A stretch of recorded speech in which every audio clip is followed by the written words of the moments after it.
Hi, and welcome to Magic Numbers. This is episode number 136. And today we have an experimental episode. And I sometimes do those when I look at the data from a completely different angle, something that I've never done, which also means probably something that no one really has done. And based on that data, I come up with something at least. Usually those are the episodes that take me the most time to prepare and usually are not watched by millions. But I think that this one is particularly interesting because I ventured out with a pretty significant question for draft, and it is how to approach draft strategy in Duskmorn, because I'm basing it on the Duskmorn data. But I'll be looking at, should we be more forcing drafting the hard way? What are the drawbacks and what are the positives of each of those strategies? And of course, all the strategies in between, I'll try to talk about them a bit more. So should you be the optimistic scavenger, or should you fear of missing out and go straight for forcing the best archetype? And as always, no easy answers, as Mike in the chat has correctly guessed. Before we go into that, I'd like to, of course, thank my sponsor, mtgazone.com, and thanks to my patrons. And I have 3 new patrons, and Syrian Blaze has rejoined the Patreon. Richard has upgraded their membership, and Conrad joined. And Conrad's joining is particularly important for me because Conrad and I share a common friend, my good friend JJ, who unfortunately passed away. And that's how I met Conrad, because we were playing together in our play group during the COVID period, and I joined for a brief moment the Maltese F&M group where we drafted once a week, and it's great to see him joining my Patreon right now. And I haven't heard from him for a couple of years, and boom, all of a sudden there he is in my Patreon. So that's a very nice thing to see when you actually have a patron that you know personally and you share a common friend that you both dearly miss. And with that, well, slightly grim, but unfortunately that's how life is, introduction out of the way, let's go to the preamble. And this preamble is going to be particularly important for the episode. Data is full of noise, and you have to learn how to live with that noise in the data, unfortunately. Some data sets are easy to clean up. Some data sets are impossible to clean up. This, of course, means that you will have limited possibility of concluding something. And draft dataset is one of those, because, for example, how am I going to look at the data and tell that someone was forcing it, or maybe drafting with strong preference? It's very hard because, of course, data does not log the state of mind of the person drafting, whether they ventured to the draft with the intention of drafting blue-white, or they just picked a good white card in the beginning and started drafting it, is impossible to say. So I'm not be able to conclude that. And of course, there are different factors that impact your drafting. Individual cards can completely derail a draft, and it's very hard to pick it off from the large data set in individual cases. Hopefully, though, when you analyze multiple drafts, and here we're going to have a sample of like around 17,000 drafts, hopefully at that stage you can see some general trends. And that's my general approach towards this data set. I'm expecting that there is plenty of noise, and you will see some dodgy looking graphs that definitely there is some outlier situation there. I decided to keep all of that, but before we move on, I would like to make you understand that there is noise in this data, and that noise will cover some of the signal, because that's the other side of the noise. When there is noise, there is signal. And obviously, the amount of expertise in looking at data plus the ratio of signal to noise will allow you to draw certain conclusions or not. And before we move to the main topic, we are going to answer a question of the week from one of my patrons. That's Vengers, who actually is one of my high tier patrons. And I've met them personally, because highest tier of patrons get at least one coaching session monthly. And we were having those coaching sessions, and they were kind enough to also add a question to the question of the week segment. So I have something extra to analyze. And believe it or not, instantly that question was linked to the topic of the seminar, despite them not knowing what the topic will be. So perfect question, exact on time, and exactly with me having the right data to actually answer it. And the question is, I know 17Lands has a nice paid feature where they draw a line between alpha and the game in hand win rate. But do we have an aggregate view of this? Like, if I'm at pick 3, what is the typical win rate level of a pick 3? And that's a very easy analysis, and I never did it. And actually, I probably should have done it. So now I have done it. So thank you very much, Fingers. This is the graph. It is very long, and it has lots of numbers that are very small. But one thing that you can clearly see is that, first of all, each consecutive pick has a slightly smaller win rate. And for majority of the draft, pack 1 has a higher win rate than pack 2, which has a higher win rate than pack 3. And initially, those differences are quite large because average pack 1, pick 1 has a game in hand win rate of 58.8. When we go pack 2, pick 1, this drops to 58%. And pack 3, pick 1, 57.6. So a neat spread of over a percentage point between the packs. That's quite a lot, actually, when you think about it. When we go to pick 2, in pack 1, it has 57.2. In pack 2, it has 57. In pack 3, it has 56.8. So much smaller difference. And this is the kind of a level of a difference that we're going to be expecting between the packs. Pack 1 has probably like 0.1, 0.2 percentage points higher win rate than pack 2, which has 0.1, 0.2 percentage point higher win rate than pack 3. Very consistent until we reach pick 11, where it's flipped. And basically, from then on, pack 3 has actually higher win rate. So as pack 1, pick 11 has 52.7, and same with pack 2. Pack 3 has 53. And similar, pick 12, it will be 52.3, 52.6, and 53.1 for the pack 3.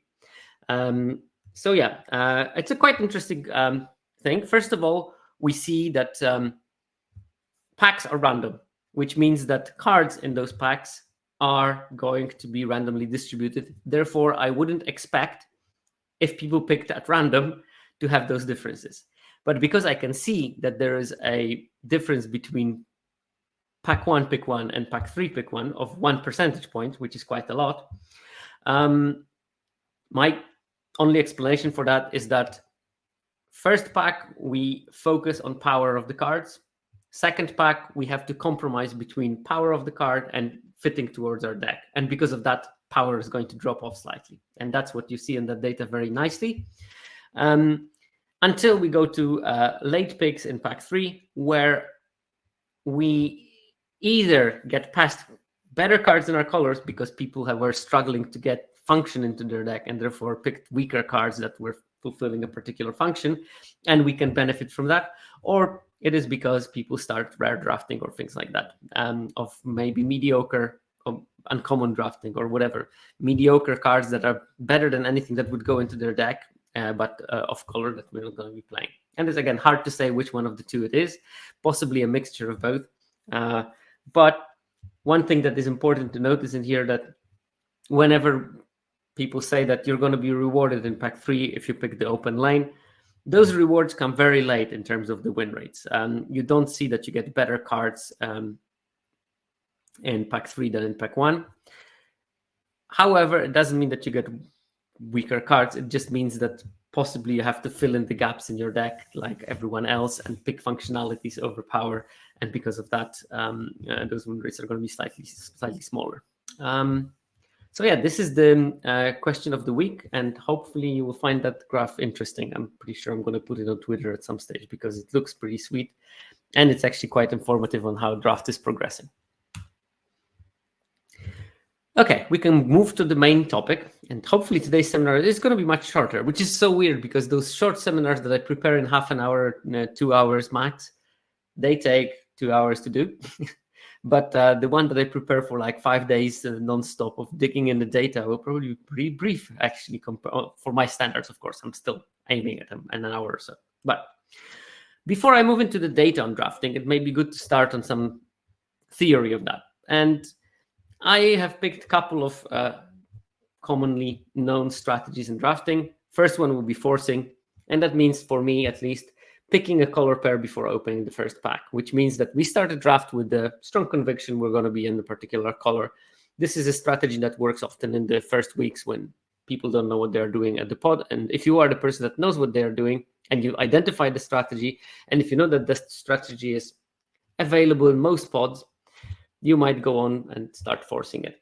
In later format, I think that this strategy is very detrimental to your win rate because you're missing out on good decks that pass you by because you are so fixated on forcing one color pair. And I have seen that lower the win rate. When you compare people who force a lot, they usually have slightly higher win rate than their generic win rate would dictate, but or slightly higher trophy rate than the generic win rate would dictate. But I think that comes at the cost of many more 0-3s, 1-3s, 2-3s, which, if you sum it up, actually probably lowers the win rate of those people if they would have been drafting the harder way and try to find an open lane.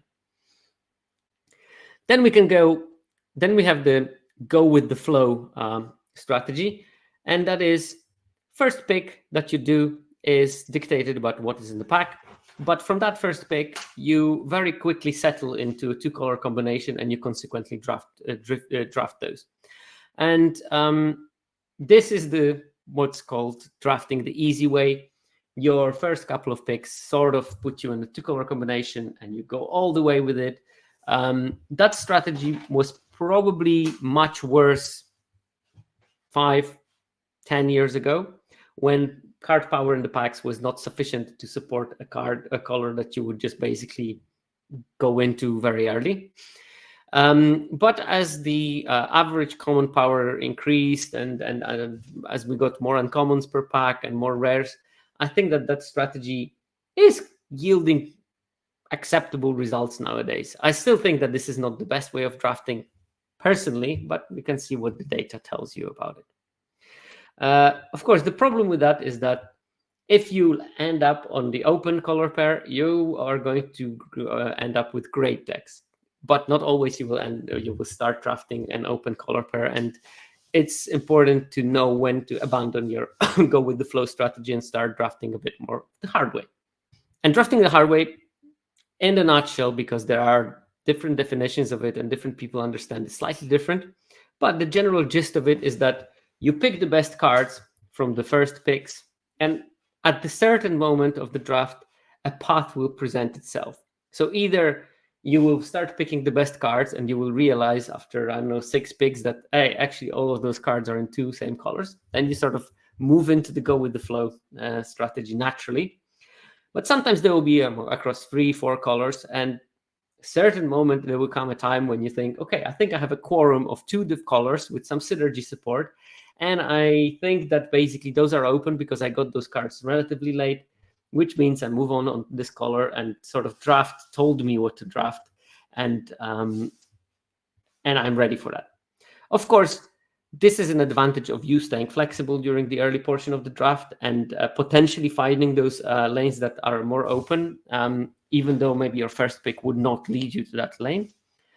The drawback is, of course, that you will sacrifice some picks because you pick cards from any color based on their power level. And because of that, some of the early picks that you made, and as we've seen on the graph before, those early picks in pack 1 are higher powered because that's what we tend to pick. So some of the most powerful cards in your deck are going to be not there. And then enter drafting with preferences.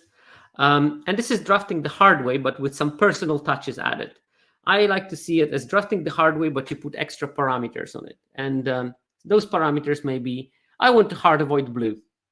I'm not saying that you should hard avoid blue in Duskborn. Don't understand me this way. But in a format X, you decided that blue is undraftable and you're going to lean off blue. And even if you see a card in blue that is very powerful, you still decide, I'm not touching that. I will actually pass it and let other people fight over the blue. I want to focus on the other 4 colors, so I'm going to preferentially not draft blue cards. But apart from those personal caveats, I'm going to still be drafting the hard way. So ignoring the blue cards, I'm going to still be picking the strongest card in the pack apart from the blue cards, and try to find the lane apart from the blue lane that presents itself to me. And this is like sort of combination of, there is an element of forcing there, sort of negative forcing maybe, because you decide not to pick one color. But there is also element of drafting the hard way in a way that you are going to be driven by the most powerful cards in the preferences. You just have this additional layer of metadata that you decide yourself. So yeah. I see in the chat they say, I have like 5 archetypes I want to play and I get good cards in one. I'll go for that over the other 5. And that's a very strong preferences, but drafting with preferences, indeed it is. And there is nothing wrong with, okay, there is something wrong with forcing, but there is nothing wrong with those strategies. I think that they are good for different levels of your personal development. I think as you get more and more experienced in drafting, you should lean towards drafting the hard way of drafting with preferences, and then adjust those preferences based on what you know. I think that these are the best ways of navigating drafts. Myself, I'm more drafting with preferences person. I will pick best cards, but I will angle myself to be in the best position in certain archetypes that I think are strongest, and also that tend to be good for my gameplay style and for my drafting style in general. So I am definitely a drafting with preferences kind of drafter. And those preferences will be changing between sets. Some sets I have very few preferences. Those sets I'm sort of drafting the hard way. Some sets I will have quite a strong preference. And I will limit myself to a few archetypes that I do understand and like. And of course, those preferences will change over time as I learn new things about the format as well. Okay, that's neatly said. Theory is fine, and there's been plenty of articles written about it. Of course, Ben Stark, Ryan Sachs, a bunch of people wrote about it. Paulo Vitor da Rosa wrote about it as well. So try to Google those, and they are all captivating reads. But how do we try and show those strategies through data? So my first idea was to check drafts based on the first pack. First, my daughter's phone. That's a continuous mail of messages from her friends. First pack is what determines how the draft is going to look like in a lot of cases. We know instantly if we are quickly settled. We know instantly if, maybe I'm just like one color drafter in the first pack and I can decide on the second color, but I know already that I'm going to be playing one color after the first pack. We can be still undecided after the first pack, and we can have like a bunch of cards from different colors. We can have a strong first pack, a weak first pack. And this is exactly what I tried to see. The first analysis I did was to look at the number of cards in third most popular color in the player's pool after pack 1. The idea is that if you have 0 cards of the third color, it means that you're strictly 2-colored after first pack, and the more cards from other colors from the third color you have, the more likely that you are dirtling and not decided on your lane just yet. And how does it look? Around an eighth of all the drafts that I analyzed had below 1 cards in the third color present. Why do I say below 1 and not 0? Well, that's because of how I analyzed the data. And I basically first started to try to assign, if I had a blue-white card, I tried to assign it to both blue and white. But that became a problem because then I had like some packs with 14 cards, some packs with 17 cards. And yeah, it was an issue. So instead of that, I decided, okay, I'm going to take an average of how many colors does a multicolor card have. So if I have a signpost uncommon in white blue, I will treat it as half a white card and half a blue card. If I have Mariana, which is a 5-color creature, it will be 0.2 cards from each color. So below 1 means that I took an off-color signpost and the rest of the cards are in color. I will have a half a card in my third color. That's 12.9% of the decks. 42.7 have between 1 and 1.99 cards of the third color. So sort of 1.5 maybe. So that's the plurality of the drafts are in that lane when you have really few cards of your third color. And, you know, maybe fourth color, you also have one card. And maybe fifth color, you also have one card. It doesn't matter. I just checked the third one. Around a third of all the drafts had between 2 and 2.99 cards of the third color. That means that you have at least 2 cards in that color. That's already something. I'm not judging the quality of them. So it can be that you just randomly got 2 cards from one color at the end of the pack and there was nothing you can do about it. It's still going to be counted into that data set. This is what I was talking when I was talking about the noise. It's very hard to me to exclude some cards from the analysis based on some kind of an arbitrary thing. I'd rather have that noise. I hope that that noise sort of averages itself out in large sample sizes. Around 10% of the drafts after pack 1 had between 3 and 3.99 cards of the third color. That's already like, I'm in 3 colors, because that means that out of 14 cards, I had, I don't know, 5 of one color, 4 of the other, 3 of the third one, or 3.5 of the third one even. That means that I am pretty much a 3-color drafter at that time. One color is just slightly less than the others. And only 0.7% of the drafts had 4 or more cards from the other, from the third color. And when you think about it, it's very hard to get more than 4 cards of the third color, because you would already need like 5 cards from one color, 5 cards from the other, and then there's only 4 cards left in the pack. Or if you have 5, 4, 4, that's already 13 cards. It's super hard to get to those higher numbers. You cannot get 5 cards strictly, but you can get 4.5 with multicolor cards. Well, no, not even. Oh, I think someone in draft calculator, you can get 5, 4.5, and 4.5. That's the maximum you can get as the third color. So 0.7 drafts managed to do it, which is not nothing, but it's a very small sample size. Just keep that in mind. In my data set of 17,000 drafts, that's going to be 120 drafts maybe that made it. So small sample size, keep in mind. That's why I excluded from most of my analyses. First data point is the win rate of the final deck based on what happened in the first pack. So what was the win rate of all the decks that had below 1 card of the third color? And that was 55.7. And from this analysis, you see that staying either strictly 2-color or strictly 1 color, because I don't see that much of a difference between those two, is the most beneficial strategy. If you are purely 2-colored deck, you're going to have a 55.7% win rate. And if you are between 1 and 1.99, it's going to be dropping to 54.6, and it stays at 54 as you increase. Important thing to see, there is not such a huge penalty of being strictly 3-color at the end of the pack, because you still have a 54% win rate, not much less than if you only have like 1 to 2 cards from the third color. But having 0 or half of a card from the third color is definitely the most beneficial. And I use the word strategy, but is it really a strategy when you do that? Can you choose not to draft cards of any than 2 colors? Most of the time you can't, because you won't be allowed to do that.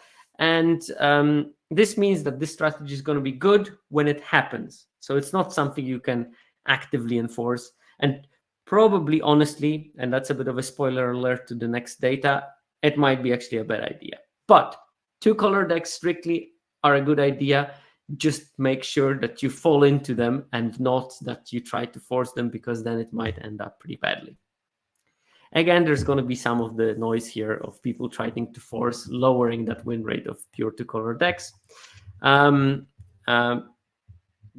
But again, not an enforceable strategy, so I wouldn't dwell on that. It's important to know that drafting 2 colors is slightly better than anything else, not a big penalty for being 3 colors in the beginning of the draft. That's a very big difference between in the beginning of the draft and at the end of the draft.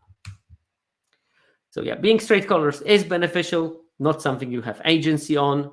You won't be always in the right lane after pack 1, pick 1. So can we counter that effect of, being in two colors is better, but we are not at the end of the pack one in strictly two colors? Can we counteract that effect? So one potential advantage of getting more colors in the first pack is that you're getting more power. And does it translate to a higher win rate at the end of the pack? And does it actually happen that you get more power if you get more colors? To do so, I calculated, and this is an arbitrary part of the data analysis, I calculated the average game in hand win rate of the top 8 cards in terms of the game in hand win rate from pack 1.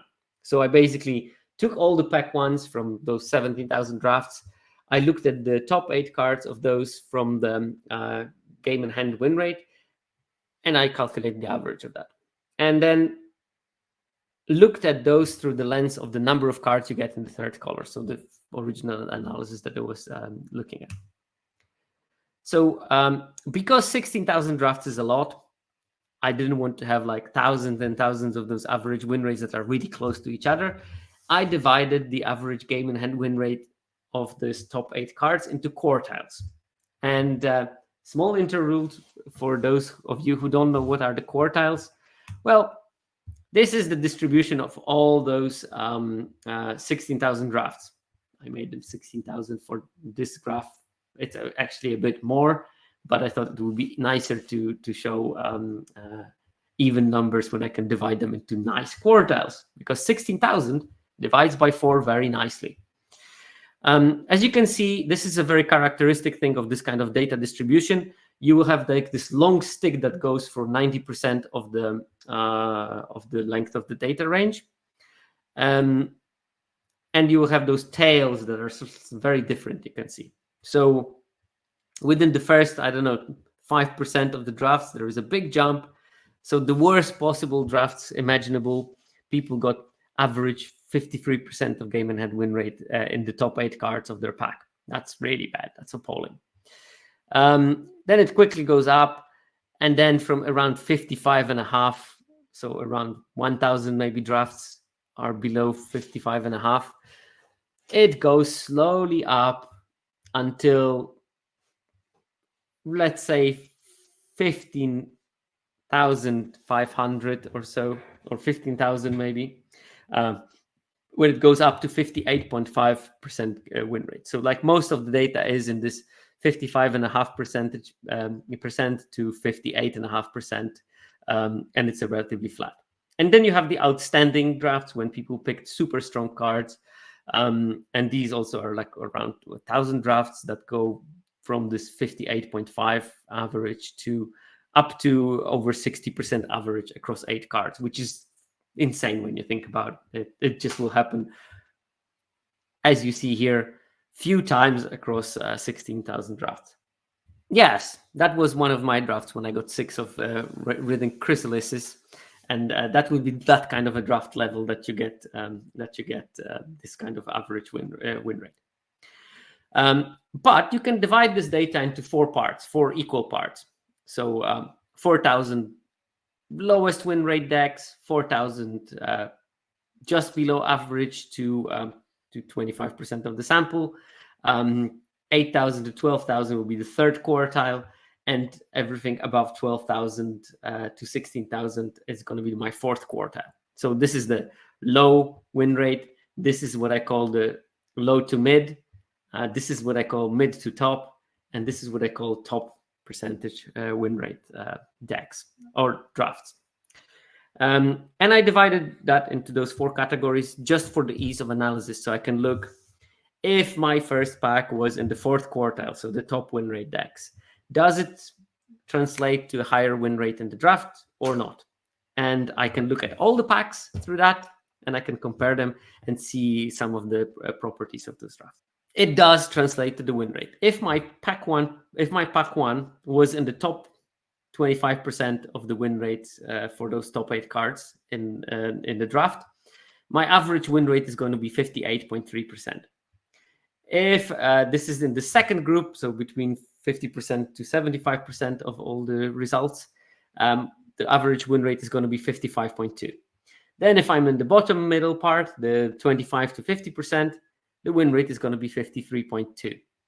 And if your first pack was in this bottom, so with the below 56% most of the time, average win rate of the top 8 cards in the pack, so the lowest 4000x, you're going to have around 49.6, around 50% win rate. So as you can see, it goes from 58, 55, 53, 50-ish. So there is a big effect of the strength of the cards that you picked in the first pack on the rest of the draft. Why some drafts get more powerful cards in pack 1? Is it randomness? Is it skill? Is it the intrinsic property of the format? And of course, you can sort of calculate those things.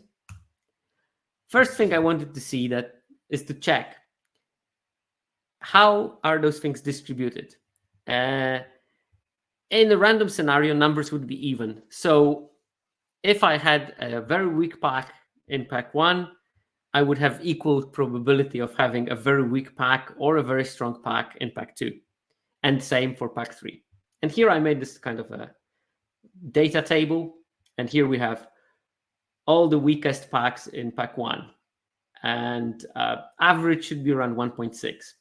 And then those weakest pack in pack 1 and the weakest packs in pack 2 and the weakest packs in pack 3, they take up 4% of all the decks, when they should have been taking 1.6 if this was random.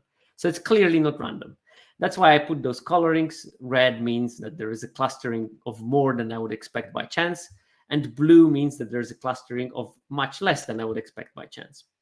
And you can see that on the opposite poles, when you have all the weak packs, we have more of them than we would expect by chance.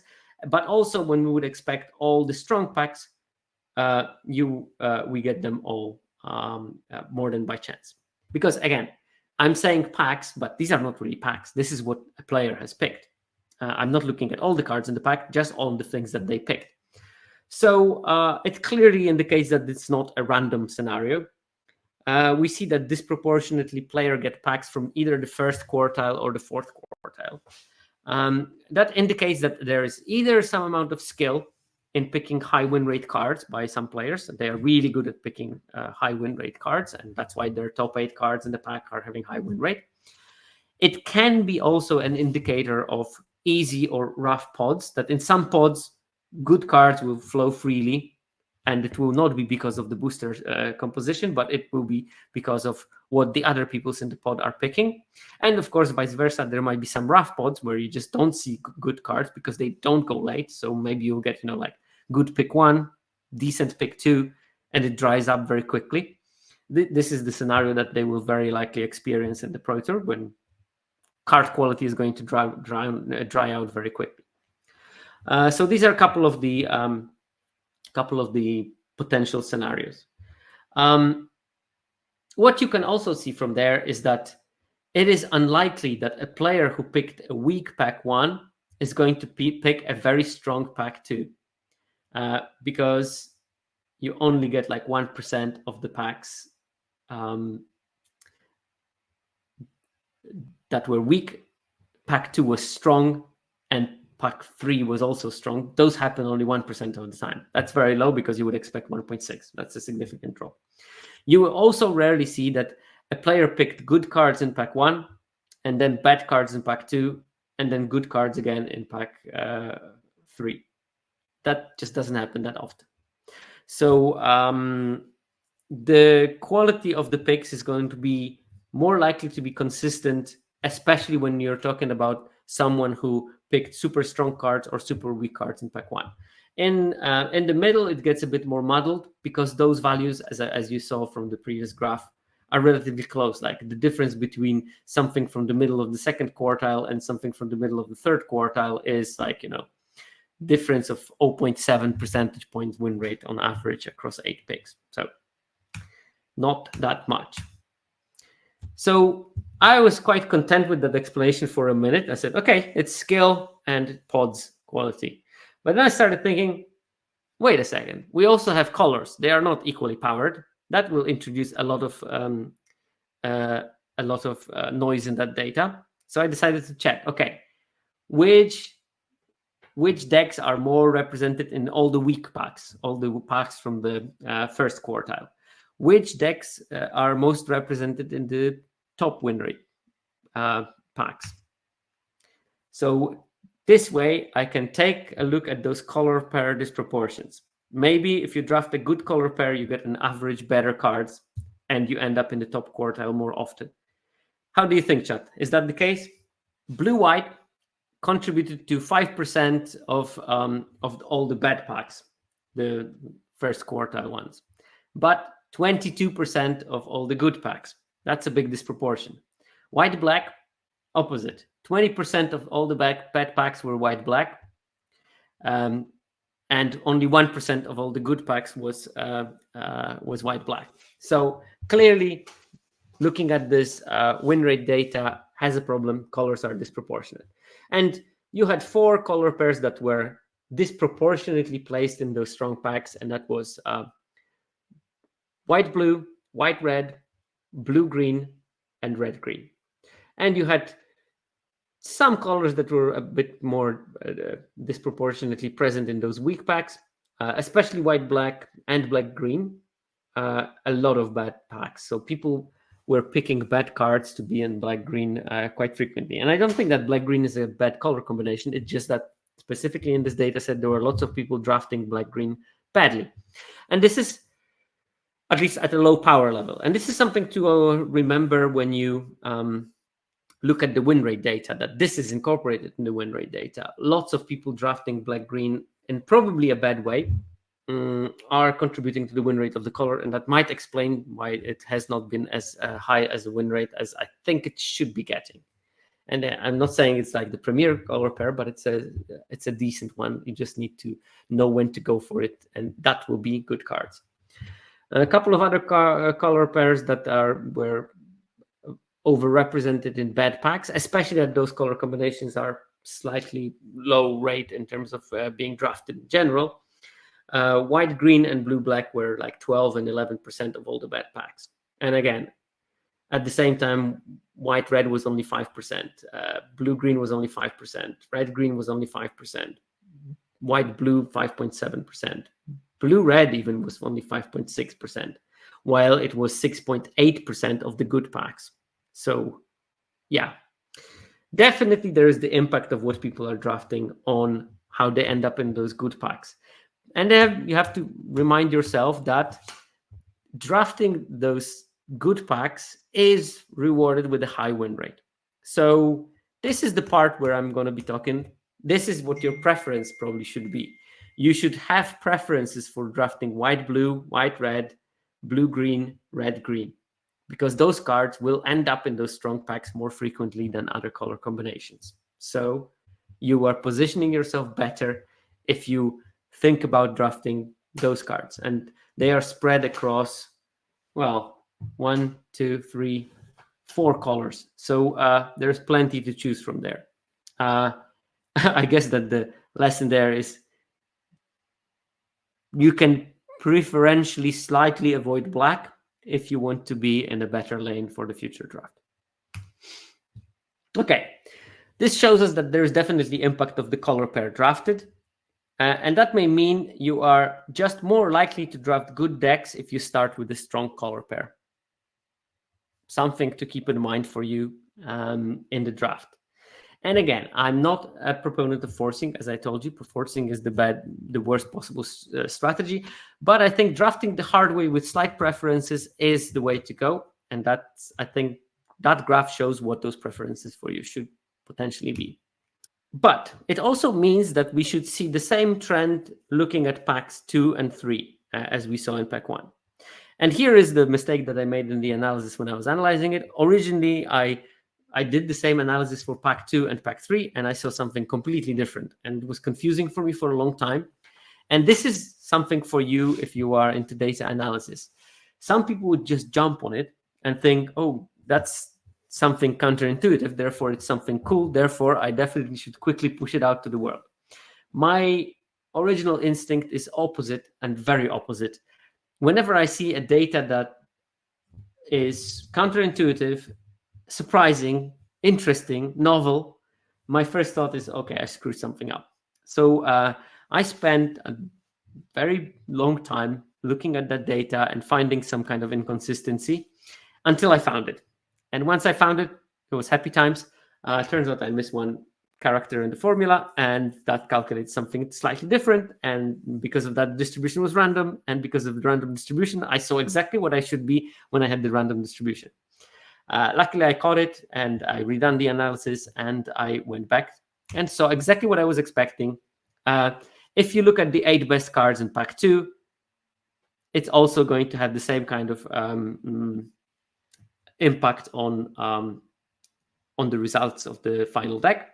So if your pack 2, your top 8 cards that you picked from pack 2 are going to be in this top 25%, you're going to win 58% of your games.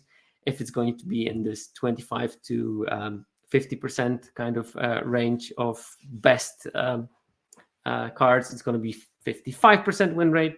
Then it's going to be 53, and then it's going to be around 50 for the pack 2. And you see almost exactly the same numbers for pack 3, 58, 55, 53, and 50. It's very reproducible across the packs, which means that not a single pack is better than the other in terms of impact on the win rate.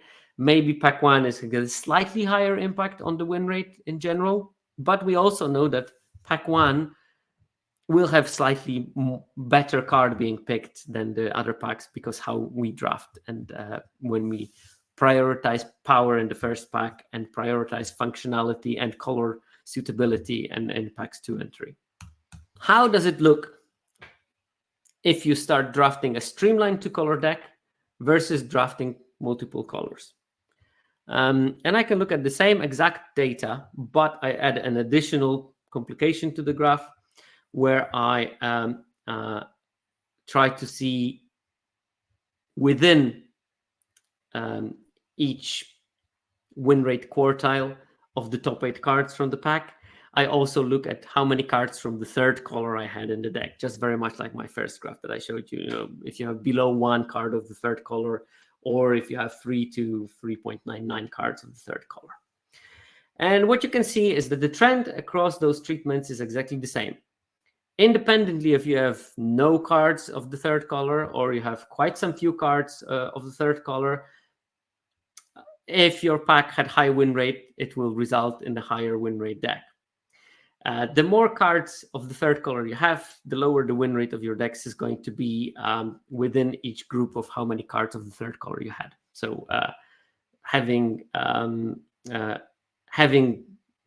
below 1 cards of the 3rd color and having a pack from the top 25% of the win rate is going to yield a roughly 60% win rate. And if you will have the bottom win rate pack that is 2-colored, you're going to be dropping to something like 51, 52% win rate. This means that there's a big spectrum of being in 2 colors. If you are in 2 colors and you have strong cards, great, you're going to be winning a lot. But if you are 2 colors just for the sake of being in 2 colors and your actual power of the cards in the first pack is weak, which might mean you have either a weak white and blue deck or you have a normal white and black deck after the first pack, you end up at this 51.2. So basically, if you have a weak pack and are 2 colors, this is sort of, where is that graph? This is worse than drafting 3 colors, because average drafting of the 3 colors, when you have 4 or more cards from the 3rd color in your pack, you're getting 54% win rate. So drafting strictly 2 colors is not going to do anything for you if you're not drafting power at the same time. So drafting 2 colors, great strategy if you get good cards. If you don't, start looking for strong colors and other cards in other colors. It's going to improve your win rate on average. And you see the same trend if you draft 3 colors. If you draft 3 colors, but your card power is pretty strong, You're not going to get to the 60% like if you draft a streamlined 2-color deck, but you're going to be still having like 58, 59% win rate, which is quite solid. So drafting 3 colors in the first pack, that again doesn't mean that you're going to end up playing 3 colors. It's just that you're open to multiple color combinations after the first pack, is slightly detrimental, but not by much, if you focus on powerful cards. So if you have powerful cards in those 3 colors, great. You're going to be in an advantageous position compared to people who draft even like slightly less powerful, strictly 2-color deck from this part between 50th% and 25th% of the highest win rate card from the second quartile. These decks are going to lose more. So focusing purely on the power of the cards is going to be much more beneficial strategy than thinking about how many colors you're drafting in the first pack. Of course, again, based on those 3 colors that you had in the first pack, later you decide on the lane that should be probably two colored, because in this format, 2-colored decks are probably having the highest win rate on average. And yes, I've been having pushback on me saying that a couple of episodes ago, but I think for the most players who are trying to improve, this is a good advice. And if you are at the level where you think you can handle 3-color decks and think at the same time of drafting a functional deck, drafting a good mana base, thinking about the meta strategies, meta synergies, great, do that. I don't need to give you that advice. You should understand it on your own, and you definitely shouldn't follow blindly to what I'm saying at that stage of your development. You should be rather looking for inspiration in what I'm saying and not looking for advice. There are different groups of players who should be consuming content in different ways. Like, I will listen to LR, I will listen to limited level ups. Doesn't mean that I will just always do what Alex tells me or what LSV tells me, God forbid. I will definitely try to find bits and pieces that are the missing pieces in my general overview of the format rather than looking for straight advice. And yes, if you want to have 5 colors in your decks all the time, by all means do that, because win rate is not the ultimate goal. The ultimate goal is to have fun in the game. And if drafting 5 colors is something that you find fun, do it. You pay for it, but fun costs. It's a normal thing in life, and it's fine. Okay. Interesting trend that is hard to see from that graph, unfortunately, because I had to cluster those groups somehow, is that almost in every category of the power tiers, you will see a drop as you add extra cards in the third color. So in the second quartile, if you have a strictly 2-color deck after pack 1, you're going to be at around 57% win rate. If you add 1 extra card in the third color, you're going to drop to 55. And then if you are like between 3 and 4 cards of the extra color, you're going to be around 54.5 or something like that. So there's a small drop. And there's usually a significant drop from pure 2-color into adding 1 card of the third color, and then smaller drops as you add the extra cards from the third color. Whew. So that's one graph. And again, it is the most important part of that particular graph is drafting streamlined 2-color decks is the most successful strategy. Again, because we don't have power to choose that, it's good to know, but it's and it's a good tiebreaker if you have equal powered cards from your 2 main colors and from the third color. But it also shows that staying open in pack 1 and picking power over staying strictly 2-colored is not worse by much, and certainly has better outcomes than drafting a low-power 2-color deck. So if you don't see power in your 2 colors, experiment, find something else, pivot. Not necessarily pivot, but at least give yourself footholds to pivot. Pick those strong cards that you're seeing passing by. If you pick a strong red rare and then a strong white card, and then pick 3, you don't see anything good in red or white, but you see a disturbing mirth, pick that disturbing mirth. It's a good card, and maybe you will play it, maybe you won't play it. At least you gave yourself a good opportunity to pivot to red-black if white seems to be closed, for example, or not open. Then I did the same graph basically, but also for the number of trophies. And boring story aside, I just did it to double check my data, because trophies were in a slightly different category than the win rate of the cards and whatnot. But I see the same trend. Drafting powerful cards, both in pick one, pick two, pack two, and pack three, resulted in most trophies. So you had a huge enrichment in the trophies. So if your pack one was in the top quartile, people got 600 trophies out of that. If your win rate of the top 8 cards of your first pack was in the bottom quartile, you only got like 250 trophies out of that, with the same size of sample, of course. So a huge drop in how many trophies you get based on the power of your first pack. And you see the same exact trend in pack 2 and in pack 3. So, but this was for everything. And because of that everything, I will have, for example, many more white-blue decks in this in the decks that were in the top quartile in pack 1. So, can I see the same trends observable for a single color pair? And because I only had 17,000 drafts, I couldn't do that for every single color pair. So I did it for blue-white, which had the highest sample size.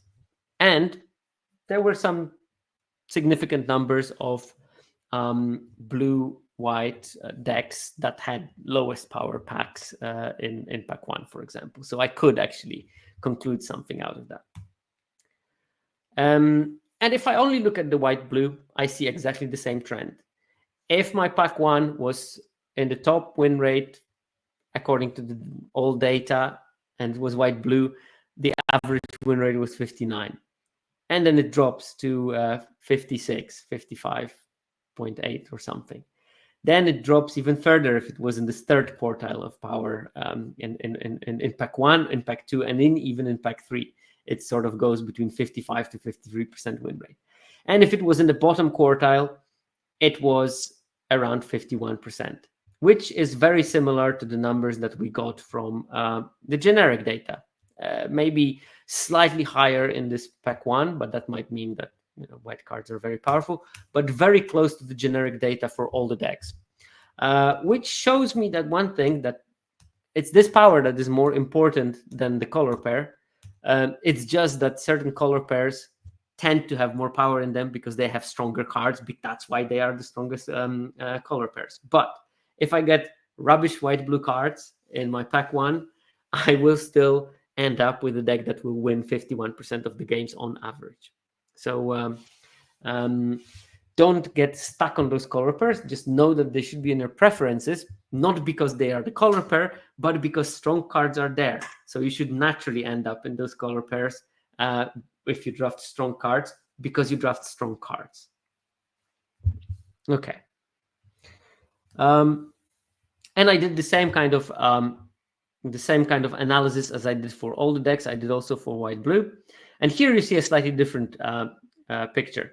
As in the general data, I had an enrichment in those when 3 packs were very weak. I had like 3% of those, when you would expect 1.6%. Here I don't, mainly because there are just fewer packs with that are white-blue that are very weak. So that changes it a lot. I have a lot, 4.3% of all the drafts had all 3 packs in the top quartile, in the fourth quartile, the one with the highest win rate. And this is, of course, because white-blue has stronger cards and it will be further enriched. 1.6 being the average and 4.3 being all packs are in the top 25% of the highest win rate. That's a big enrichment. That's like a big effect. So you definitely end up in a good situation. I think what is quite interesting is that if your first pack was very strong, so you picked high win rate cards in white-blue in the first pack, the probability of your second pack being weak and you getting up low win rate cards is pretty small. And even if it happens, good chance that in pack 3 you're going to have again powerful cards. So there is low failure probability if you manage to get strong white and blue cards in pack 1. And this is something that is probably encouraging if you fall into that good lane. If you see good first pick in white, and then good third pick in white and blue, and then good signpost like pick 4, and you get a couple of like solid to good commons on the way, and you end up with 8, you think, decent cards, this is a good prognostic that there is a really small chance that it will go to go badly in the rest of the draft. So I calculated it separately, but if your first pack was good, was strong, the probability that the next 2 are going to be weak for you and you're going to end up with weak power level cards is going to be around, once every 8 drafts, which is not terrible, which means 7 out of the 8 drafts you're going to get strong cards out of the rest of the packs. And here is the same graph, but not with the probability of those packs being by the player, so not probability of having 3 weak packs or having 3 very strong packs. Here is the win rate numbers for those. And one of those numbers is for Azorius, and one of those numbers is for all the data that I got. And if you look at it, and if you look at the color pattern and the colorings, it's very hard to say which one is which. They are very similar. It doesn't matter if you're playing Azorius or if you're just picking strong packs, the win rates are going to be very similar. And this is the kind of a data set that I am quite convinced means that as long as you focus on getting powerful cards and picking a lane eventually somewhere in the draft, your results should be good. For your information, this is the data for white-blue, and this is the data for all the things. And you can see that in the sort of like this data has a bit more variance because the sample sizes are smaller. So we see like bigger shifts in some spots. Like you have some extremely low numbers and you have some extremely high numbers where you wouldn't expect them. This is a bit more consistent because it's based on the higher sample size, so the error should be slightly smaller. But you see exactly the same trend. If your first pack was strong, your win rate will be relatively good in most cases. If your next packs are going to be very weak, the pack 2 and pack 3, the win rate is going to be lower, but still much higher than if all your packs were extremely weak, which you'll find in this quadrant. But for the most of it, if your first pack was strong, you should be expecting something like 56, 57, 58% win rate if you picked strong cards in the first pack. So this is encouraging for drafting the hard way strategy and maybe with some preferences in order to make it easier for yourself to get into those first strong packs. Okay, this is all and neat. There is one thing that I completely did not address, and that's pivoting. And it's super easy when you draft blue-white and you first pick a white rare, and then you pick some blue cards, and then you pick some white cards, and then you have all white and blue cards after the first picks, and you end up with white and blue cards all across, and they are all strong, and you are on a perfect highway to a trophy or a 6-3 or a 5-3 or whatever. But if you don't, how much does it impact your drafting? So here I looked at the metric, which was how many blue and white cards I have after pack 1. And then I looked at the win rates of the final decks, depending on that number. And we start on some drafts that have below 6 white and blue cards after pack 1 out of 14, which is definitely not much, up to 12 and more white and blue cards after pack 1, which is quite a lot. And obviously, same thing applies as I told you before. You get those half cards for the signposts and commons and so on. And apart from this weird outlier here at between 8 to 8.99, when I all of a sudden have a 58% win rate, clearly an outlier. It doesn't show up on any trend. What I see is that independently if I have below 6 or just under 10 white and blue cards after the first pack, the win rate of those decks will be roughly 50 for 4.5, that kind of a range. Once I go over 10 white and blue cards, the win rate goes to more like 56, 57% win rate. Which means, yes, the more close to white-blue you are after the first pack, more likely you're going to have a strong deck. Only 2 percentage points difference, though, so that's not like a big difference. And another thing that is interesting is that there doesn't seem to be a big punishment if you were really short on white and blue and then pivoted into white and blue later. And I think that this is because the later you do it, the better reasons you have to do it. And I think that that's what the data shows. So if you see a good reason to pivot into any color, preferably one of the stronger combinations, this should be part of your preferences. You're not going to pivot into a blue-black deck if you had like some decent blue cards earlier, just because you see a super strong black card, because the chance of that succeeding is probably just not high enough. You may still pick something super strong like Unholy Annex. You probably should still pick it. It's just that you give yourself a chance to pivot into it. You shouldn't hard pivot into it. If you see some like super strong black cards going later, then you're in a good position to enter that lane. But if you don't, you probably shouldn't commit too much too early without testing the waters. But even with the 6 white and blue cards after first pack, you still can get into a 54.6% win rate deck. And it's very similar to what happens if you had 9 blue-white cards after pack 1. So yeah, late pivots do not require heavy card involvement. If you think you see the lane, you probably will get there efficiently. And then you can, of course, compare those win rates to the win rates of the decks that you might expect from your other cards. So if you had like not a particularly strong pack 1 and you are like 5 blue cards, some green cards that are quite mediocre, and you think that green is being cut, and you start seeing white cards all of a sudden from pack 2, that's the moment where you can sort of pivot, and you shouldn't be too punished if you do that, at least on average. All right, well, that's the sort of it in terms of the data for the episode. Conclusions are relatively straightforward and hopefully well motivated. It's best to stumble upon open high win rate color pair. This is what gives you the biggest chance of having a high win rate.